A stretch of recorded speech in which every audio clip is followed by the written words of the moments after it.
suppose someone is asked to carry a 10-kilo stone a short distance.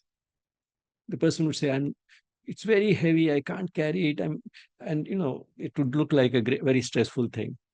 But then the same person, if he or she has a child, a 2-year-old child, and a 2-year-old child weighs around 10 kilos, the person will carry the child uh, 2 kilometers without complaining in the lap. Carry the child. Now, the weight is the same, but why is it that the person can so easily carry the child 2 kilometers and the stone not even 200 meters? It's because you love the child, you don't love the stone.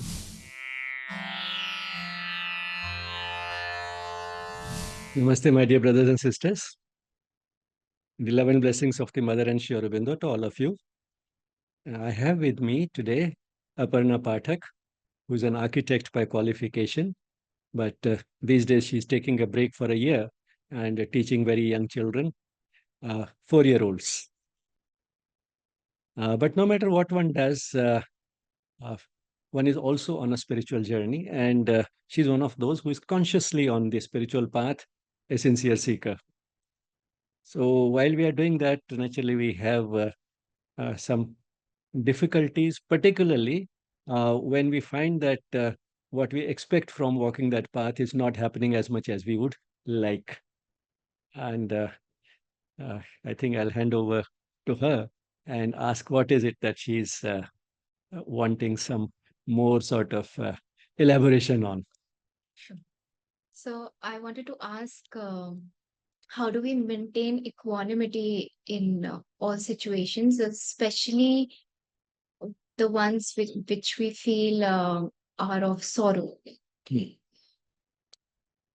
So how do we maintain an emotional sort of tranquility or equanimity in spite of a situation which naturally would arouse feelings of sorrow?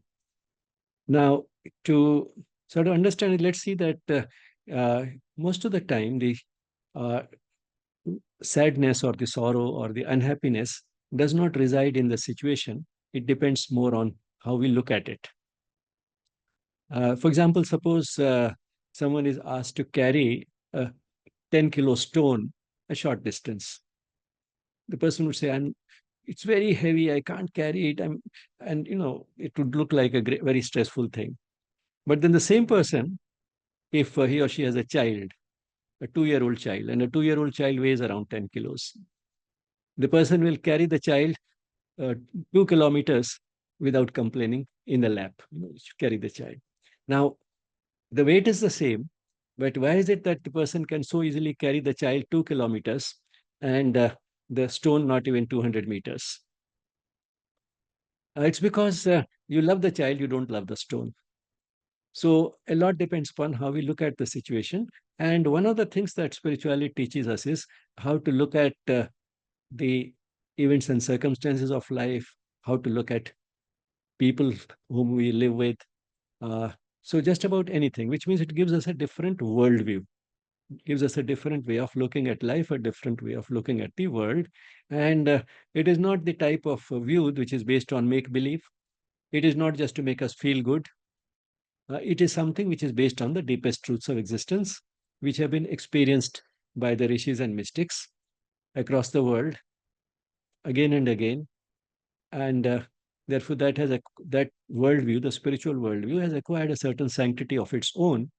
And although we may not have experienced it so as to be fully convinced of it, we at least have some sort of a dim awareness that something like this is plausible, and somewhere it strikes a chord within, and we feel that, well, seems to be true. So that most of us do feel. And so if we accept that uh, worldview as a matter of faith, till we have the complete experience, we accept it as a matter of faith and try to organize our life around it, then we'll find that actually life is only a vehicle for helping us fulfill the purpose of life, which is spiritual growth, which, in other words, means the spiritual worldview becoming more and more real to us and helping us develop an awareness so that our life can be organized more and more around that spiritual worldview. And what is the major shift that takes place when we organize our life around that spiritual worldview? We find that our ego starts falling in its proper place. Because by and large, we identify ourselves in the ordinary consciousness with our body and mind. We feel we are a distinct individual, and we have a body and a mind. That is what we identify ourselves with. We have some dim awareness that yes, something beyond exists. We also have a soul, and in the whatever we see in the world around us is not all. There is a lot more to it that we are not fully aware of. But those are things which we most of the time are not able to organize our life around. Now, this it is this sense of separation or sense of individuality. Sense of individuality is important. That is why it has been planted in us, because otherwise we will not be able to do much in life. So it is important. But same time, this individuality also creates in us a sense of separation, which means that if things don't go my way, I am upset. If somebody does not behave well with me, I am upset. Which means that I get disturbed by many things that happen to me in life. What one learns as one sort of grows more on this path is that this type of things will keep happening, and they are there with a purpose. And when it comes to events and circumstances, if something, say, if in a major traumatic event has occurred, that also comes with a purpose. It can teach us something. Not that we have to wish for it, but all the same, it comes with a purpose. And the purpose is to make us aware of our limitations, because the ego has a gives a sense of self-reliance. We feel as if we can do everything.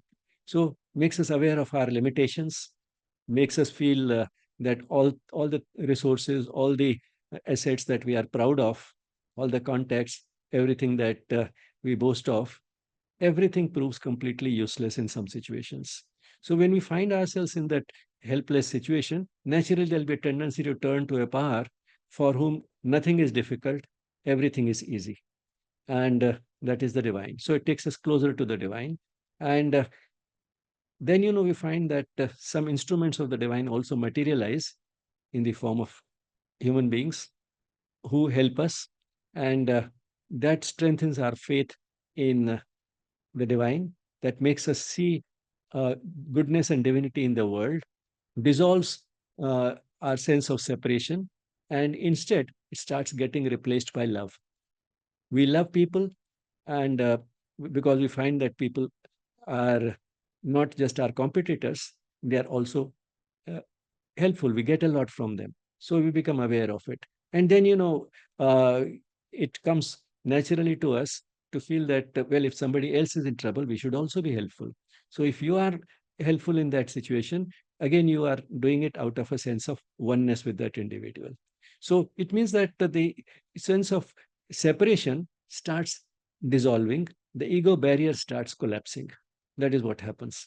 And that is what can help us improve interpersonal relationships. And many things which normally may upset us will stop upsetting us, because we realize that, yes, we are all manifestations of the divine, but we are all imperfect. And if the other person is perfect, I am also imperfect. And therefore, we'll take a more charitable view of anybody else's behavior. So we will not be upset. And when it comes to traumatic events, again, they help us get closer to the divine, and therefore many things which appeared like a calamity will now start appearing like a blessing in disguise. Because without that difficulty, how could we have discovered this path, which uh, now makes us gradually more and more independent of external circumstances for our well-being. So it's basically a question of external circumstances, whether it's events or whether it is people. Both are external circumstances. Our sense of well-being starts getting more and more independent of that, because now you are able to refer everything to your deepest self. And when you do that, you find that that deepest self is one with the deepest self of everybody else. And that in fact there's no breach of continuity between us and the rest.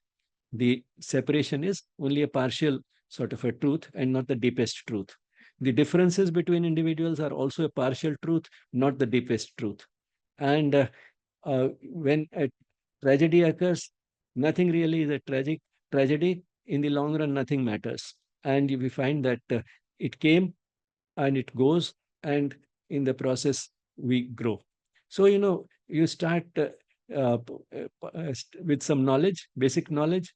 Uh, Difficulties make us, put us to test and help us apply that knowledge. As we apply that knowledge, and this knowledge becomes real to us, then it becomes a part of our personality. So that is how gradually one finds that one is able to maintain equanimity no matter what. Thank you.